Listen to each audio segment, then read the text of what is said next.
Hi everyone, this is Simon Says Anything. I'm sure some of you have come across this situation, a severed power cord, in my case one that was chewed through by some animal. Well, in this video, I'll show you how to repair it as good as new so you don't have to throw it in the trash. Here are the materials I'm going to be using in the repair. Some Permatex liquid tape. This will provide a watertight seal and insulation to prevent our wires from shorting out. Some heat shrink tubing. A roll of solder. And some solder flux paste. The tools I'll use to help me perform the repair include a utility knife, wire cutters, a wire stripper, a set of helping hands, soldering iron, and a hot air blower. First step is to snip off the ends of the frayed cord so we have a nice clean starting point to make the repair. We're going to remove a small piece of the outer jacket that houses the wires inside. Use the wire strippers to measure how much you need to take off to make stripping the wires a lot easier later on. Using a utility knife, score the outer jacket around the circumference. Be careful not to press too hard or you'll cut into the insulation of the wires underneath. This blade is really sharp, so it takes almost no pressure to cut into the jacket. You'll be able to pull the jacket right off once it's cleanly cut all the way around. Depending on the jacket, you may have to cut along its length to remove it. Notice how the wires are twisted together. This helps them from producing kinks. We'll do the same at the end of the repair. Check to see if you cut into the wire insulation. As you can see, I did, but I'll be able to seal this up later so it won't be a problem. Now that we have our wires free, we can go ahead and strip the ends. I'm going to strip as little as possible while still ensuring I could get a good solder joint later on. A smaller solder joint will allow more flexibility in the cord around the area of the splice.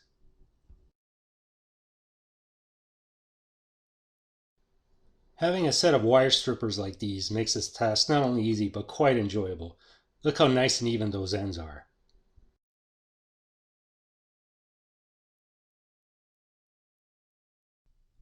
Before we can start splicing the wires, we need to prepare a heat shrink tubing. Select one that is the smallest diameter possible that will still slide easily along the cord. Don't forget to take into consideration whether the heat shrink will fit over the spliced section of wire. This looks like a nice fit, but if you're not sure, just test out a small piece to see if it will shrink tight. You want to make sure the length of the heat shrink tubing will not only cover the exposed wires, but also that it overlaps the cord's jacket. Since I will be using the cord outside and want a watertight seal, I'll be generous with the amount of overlap. You can easily estimate the overlap you'll get by lining up the cord and the heat shrink like I'm doing here. Once you're happy with the length of the heat shrink tubing, slide it over one end of the cord and a few inches away from the end. We want it out of the way for now while we work on our splice. Now we're ready to join the two ends of the cord. Because we're dealing with 3 strands of wire at once, it may be a little bit more difficult to work with than just one, mainly because the other 2 strands just get in the way. So we're going to focus on splicing just one wire at a time from start to finish. I'm going to be using a mesh splice. It has a lower profile than other splice methods, but it will give the connection enough mechanical strength for this purpose. Bring the ends of the wire together so the individual strands intermesh evenly. Then we twist the wire to give it some strength and a compact profile. Using our helping hands, we are ready to solder this first wire. I'm going to use a solder with a rosin flux core. This helps wick the solder through the individual strands to provide a solid electrical connection. To ensure an even better solder joint, I'll dab a bit of solder flux paste. We want to maximize the amount of strand surface that is covered by the solder. Before I start soldering, I'm going to power up my solder fume extractor. Always solder in a well-ventilated area as the fumes are very toxic. Once the soldering iron is heated, add some solder to the tip and clean it off. A clean tip will help conductivity of heat. Put the iron tip under the wire connection and melt a little solder where the tip is touching the wire. This will help heat transfer faster to the wire strands. As the wire heats up, the solder will melt from the top and evenly disperse through the joint. You want to add enough solder to get a nice shiny surface that covers all the copper wire, but not too much that it pulls up. Take a look and check if there are any loose copper strands or protruding strands that need to be trimmed. I'm going to add a bit more solder to this joint. After the solder joint cools for a few seconds, move on to the next wire and repeat the process. Bend the already soldered wires out of the way to make it easier to access the joint you are soldering. You can also see how nicely that extractor fan is pulling the fumes away from me. After all 3 wires are done, you should have something like this, a clean and strong connection.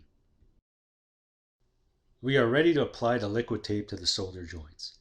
Place a cover to protect your work surface as it can get quite messy.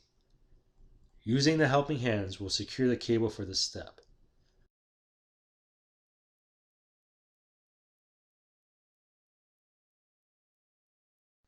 I'll let you read the directions on the back of the container. The main advantage over regular electrical tape is how it's able to moisture seal the wiring.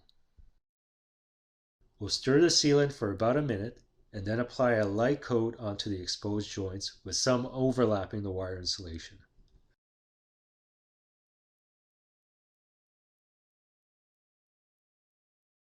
I'll give you a good look to see how messy this could be. The liquid is very thin, so make sure you scrape off any excess before trying to apply it anywhere. Again, you want to overlap a bit of the wire insulation to make sure you have a good water seal to the copper underneath.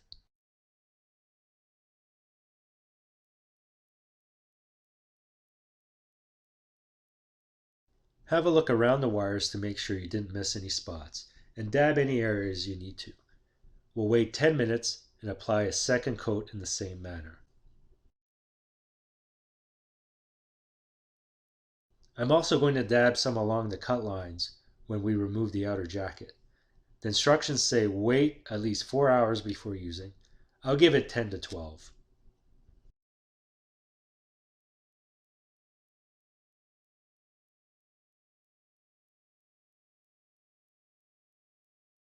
Once the liquid tape is fully dried, we can see there's a strong seal around the wiring. One more step to make the final product look tidy. Give the cable a twist so the exposed wires are neatly wrapped together. Add 1 coat of liquid tape along the entire length of the unjacketed area. Once dried, this will help the wires keep their form and add an extra layer of durability. I will give this 4 hours to dry before the next step.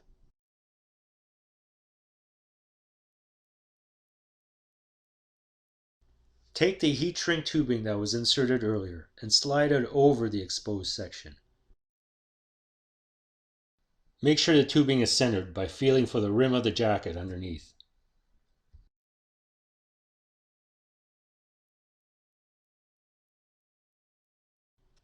Heat up your hot air blower and give it a few passes of hot air until the tubing is fully shrunk. Start from one end and work your way slowly to the other side. This will ensure a tight fit as the heat shrink contracts uniformly. Once you see the tubing is no longer contracting, you're all done. I'll give you the satisfaction of watching the rest of the tubing shrink around the wires.